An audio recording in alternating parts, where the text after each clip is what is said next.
আমি কিন্তু এমপি সাহেব হয়েছি বলে আসমানে উঠছি না। আমি আপনাদেরই বড় ভাইয়ের মতো, আপনাদেরই গার্জেনের মতো আমি আপনাদেরকে নিয়ে কাজ করতে চাই।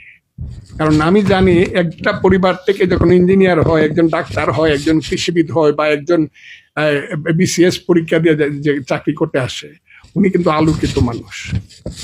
তার এরিয়াতে তার সম্মান অনেক বেশি। আমি আপনার এবং আমার দুইজনের সম্মান রক্ষা করে একসাথে কাজ করতে চাই। আমার দ্বারা কোনোদিন, যেদিন আপনার সাথে আমার মিলবে না, আমি বলবো আপনার সাথে তো আমার মিললো না, কিন্তু আমি কোনোদিন আপনাকে ইনসাল্ট বা অপমান করবো না। ওই যে মিছিল করে আয়সা এই করা, এগুলা হবে না, এগুলা প্রশ্নই আসে না।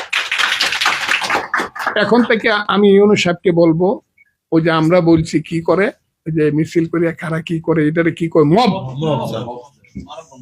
আমি আমি আমি ওসি সাহেবকে বলবো, মবের মাধ্যমে কোনো কাজ হবে না।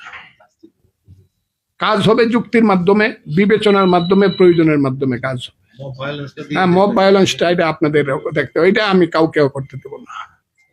চাঁদাবাজি, ধান্দাবাজি আছে না, বাজারে মদ খায়, ইয়াবা বেছে, হ্যাঁ, মাদক দ্রব্য বেছে, হিরোইন খায়, আমার ছেলেরা নষ্ট হয়ে যেতেছে। আমি আপনাদেরকে একদম বলবো, জিরো টলারেন্স এই ব্যাপারে, জিরো টলারেন্স।